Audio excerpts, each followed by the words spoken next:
ዛሬ እንግዲህ ሙሉክያ ነው የምንሰራው። ሁለት ዶሮ አዘጋጅተናል። ይሄንን አሁን ያው ደልጁ ስለለቀቀ ይቀመጥ። ይሄ ምንድን ነው የምንሰራው ዛሬ እንግዲህ ወደ ሙሉክያ ማለት ነው። ብረት ድስታችንን አዘጋጅን ማለት ነው። ትልቅ ብረት ድስት። አሰላሙ አለይኩም ወራህመቱላሂ ወበረካቱ። ውድና የተከበራችሁ የቻናሌ ጓደኞች እንዴት ናችሁ? ደህና ናችሁ ወይ? እንደምን ናችሁ? አማን ኢማን ሁሉ ሰላም ነው። እኔ ሰላም ነኝ አልሐምዱሊላህ።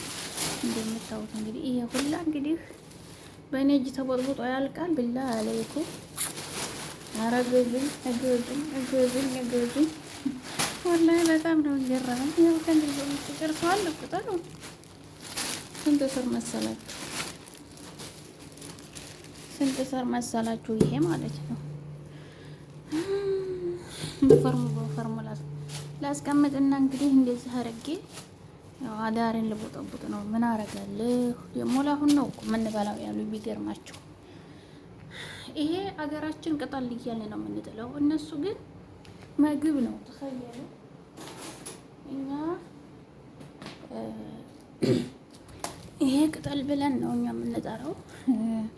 እንግዲህ ገጠር ልጆች ሞልቷል። ይሄ በየጉሉ ላይ ሞልቷል። ግን እኛ እናውቀውም። ይሄንን ምንድነው ነጭሎ ነው ምንድነው የምንለው? ልጅ አብዛኛው የገጠር ልጆች ያውቁታል። ነጭሎ ነው የሚባለው አይደል እንዴ? ይዋ እንደዚህ ያህል ነው እኮ ቅጠሉ። እስቲ ኮሜንት ላይ አስቀምጡልኝ። የዛ ሀገር ሙሉክያ የሚባለው የሀገራችን ነጭሎ ነው ወለ ምንድን ነው?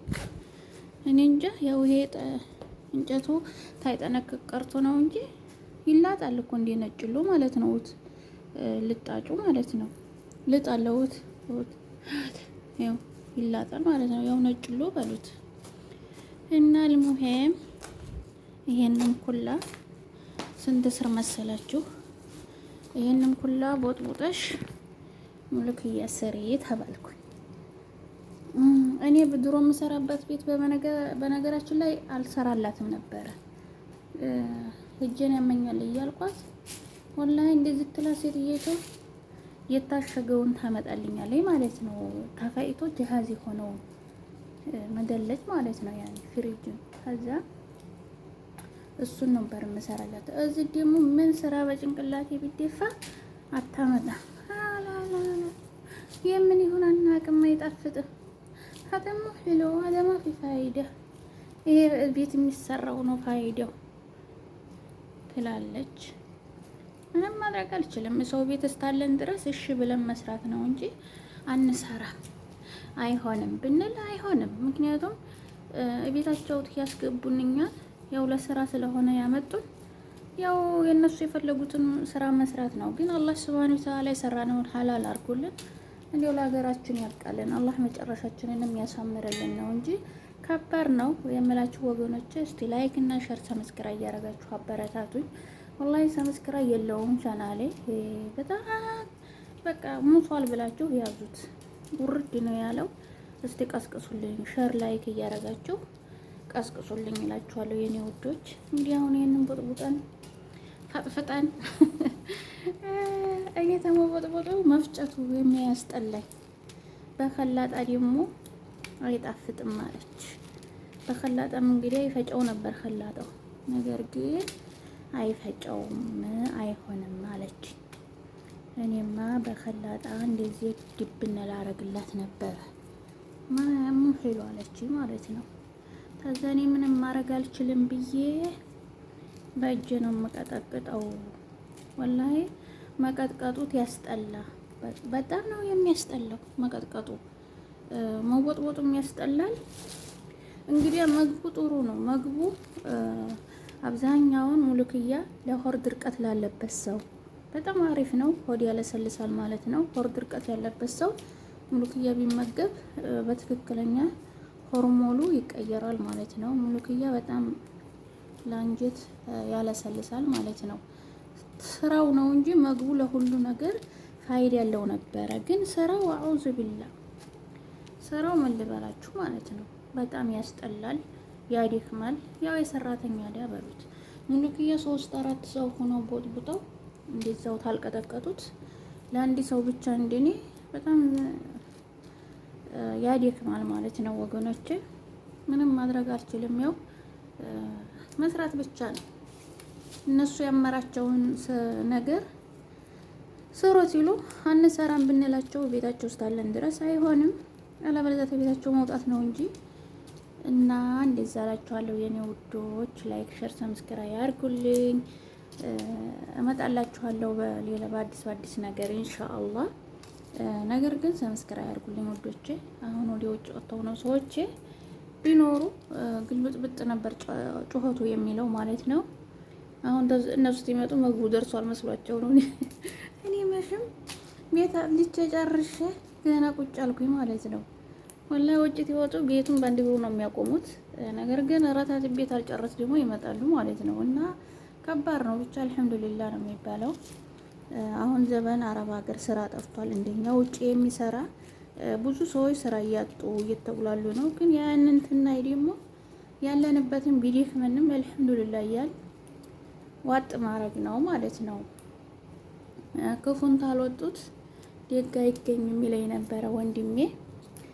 ደከመኝ አስጠላኝ ትለው አይዞሽ እህቴ ክፉን ታልወጡት ደግ አይገኝም፣ አይዞሽ ጠንክሪ፣ የምታርፊበት ቀን አላህ ባጭሩ ያደርግልሻል፣ ጎበዝ ሁነሽ ስሪ ይለኝ ነበረ፣ ይመክረኝ ነበር የኔ ታናሽ ወንድም። አላህ ይማረው። ዛሬ ግን እዚች አዱንያ ላይ የለም። ትደክመኝ የማዋየ ወንድሜ ጥሎኝ ሄዷል። ግን አልሐምዱሊላህ አላህ ጀነት አልፈርዶ ይወፍቀው ማለት ነው። እና ክፉን ታልወጡት ደግ አይገኝም እና ያው መጨከን ነው ማለት ነው ውዶቼ። በነገራችን ላይ አሁን አንዳንዱ ሙሉክያ እንደዚህ ነው የሚቀነጥሱት። እኔ ደግሞ አልወደውም። እንደዚህ እዛችሁ እንደዚህ ያለውን እጥለዋለሁ ማለት ነው። ይፈጣል። ትትቀጠቅጡትም ደግሞ ይሄ እንጨቷ ተጠራማ ፍጥጥ ትላለች። በቃ ስራችሁን ደኢፍ ያደርገዋል ማለት ነው። ቅጠሉ ተሆነ ደግሞ በአንድ ምሽክ ብላ ስራችሁን ተርቲብ አድርጎ በቃ አላ አይደለ ተደከሙ አይቀር ስራ ይጣፍጥ ያምር ነው ላይንም መጉሙም ላይ ማለት ነው። እና ያ ስላለ ያው መጨከን ነው እላችኋለሁ ውዶቼ። ያው አረቦች አብዛኛውን ሆዳቸውን ስለሚወዱ አሳምራችሁ ተሰራችሁላቸው ሀላስ እስተሚጠግበው እስተሚርባቸው ድረስ ይወዷችኋል። ከሰከንድ በኋላ ሲርባቸው ደግሞ ያው ናቸው። የምታቁም ታውቃላችሁ ማለት ነው ወገኖቼ። እና እስቲ አበረታቱኝ።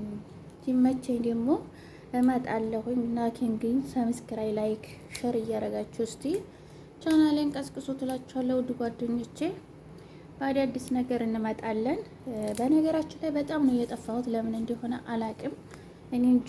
እኔ ቪዲዮ መቅረጥም አስጠላኝ። አንደኛ ደግሞ ላይ መግባትም አስጠላኝ። እኔ እንጃ። ሁሉም ነገር በቃ ስለወረደ ይሁን አላቅም። እኔ ቻናሌን ትልቅ ቻናል ለማድረግ ነበር የምለፈው።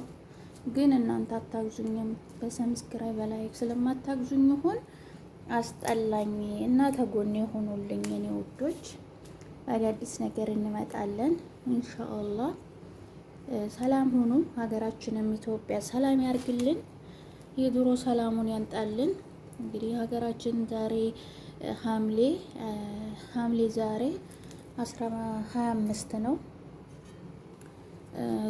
5 ቀን ነው የቀረው። 5 ቀን ነው የቀረው ሐምሌ ሊያልቅ። ሱብሃንአላህ የሚገርም ነው። የሀገራችንም ሐምሌ ማለቂያው ላይ እንግዲህ ጤፍ እርሻ ያልቅ ነበረ።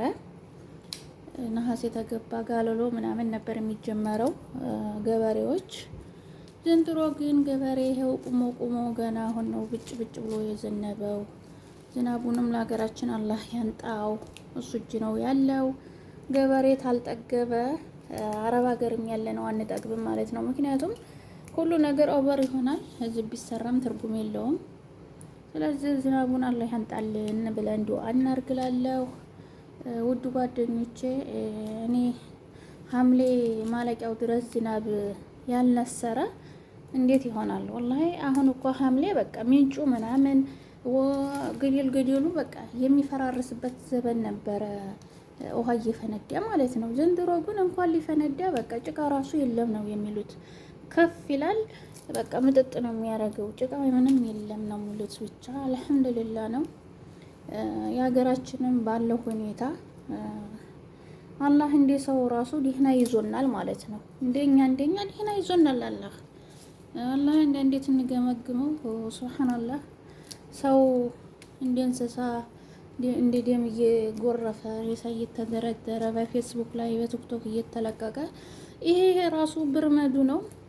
ብቻ አላህ ይታረቀን። ይሄ የአላህ ቁጣም ስለሆነ አላህ እንዲታረቀን ሁላችንም በዱዓችንን አንረሳሳ። ሰላም ሁኑልኝ። ያው ሪከርድ ያበዛሁባችሁ ውዶቼ ላይክ አድርጉልኝ። ሰላም ሁኑ። ሰላም አለይኩም ወራህመቱላሂ ወበረካቱ።